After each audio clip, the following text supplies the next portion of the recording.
of the things I wanted to ask you today is, if I'm a new cop, I'm walking in, I'm in corrections, or I'm just hitting patrol for the first time, what is a few things that if you could go back and you could talk to John back 25 years ago and say, listen, this is going to help you a lot. What are some of those principles or maybe techniques that you can only really learn by doing it, right? Yeah, like we call it saddle time, right? Like what are some of those things that you would teach somebody who's going into it maybe for their first year? So let's go off the realm of interviews and interrogations, since that's what I teach all across the country. Let's talk about early me and my interviews.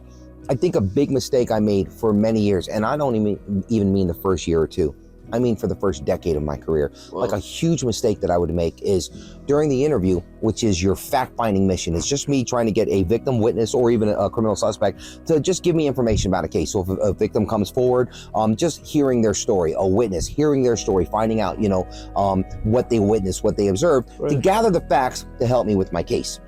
And a lot of what I did years ago when I first started, even the first decade, a big mistake I made was I would cut people off.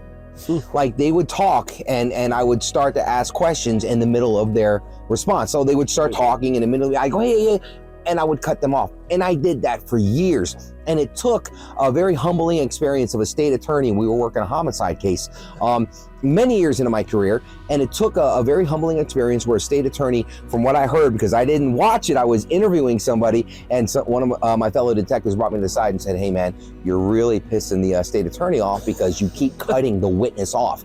And he, at one point, he banged his hand on they were watching on the review, on the monitor cameras, right? We have the monitor rooms. And he's watching the interview on the monitor rooms.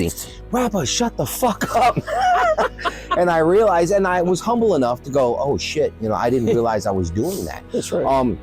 And so when I went back and I watched a lot of my earlier interviews, I would cut people off. And guess what? When you're cutting people off, you're not listening. You're not listening. You're not learning. You're not learning about the case. You're not learning about the person. So one thing that I've developed over the years was compellers, compelling people to say a little bit more. And I use verbiage, and I teach this in my class all across the country.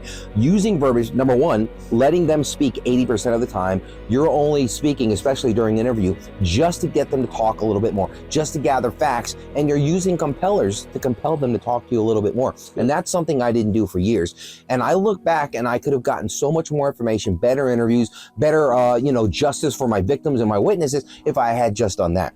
And so that's one thing that I teach all of my newer cops now. Wow. Something that I was never taught, and it really took me years to figure this out, Yeah. What is there a technique that you use to help you? Because I feel like if you're cutting somebody off, you're trying to rush it, right? Or you're trying to get to the conclusion quicker. Which pisses people off. It really does. Right. So is there a technique, maybe like you tap your leg, or is there something that kind of helps, make sure you stay cognizant of not cutting people off? Just being aware. And you'll be surprised, body language does it too. How many times have you had a conversation with somebody and in the middle of your sentence, they're going, and they want to get it out, and you're like, dude, shut up, let me finish, That's not just with interviews. We're talking about interviews. This is life.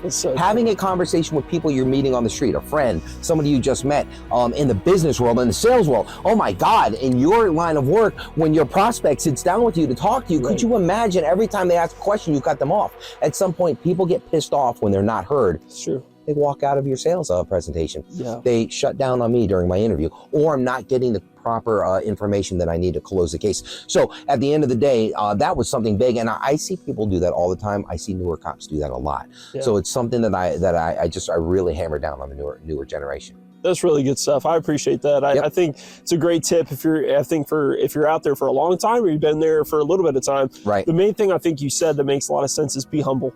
You had to humble yourself and to grow. And I think that's probably the most important part of what you said, in my opinion. Can you learn anything if you're just constantly denying that you messed up? Yeah, I don't think you can, or you're not going to learn anything of substance that's going to drive you forward. And one of the things I think is the most important part is you had to go back 1 or maybe 2 steps even, but you've gone forward maybe, 20 steps, right? Leaps and bounds. Leaps and bounds. Right. So I think if you're watching today and you're thinking to yourself, how can I grow? Well, first start with, can I get humble enough to know that I need to improve? Right.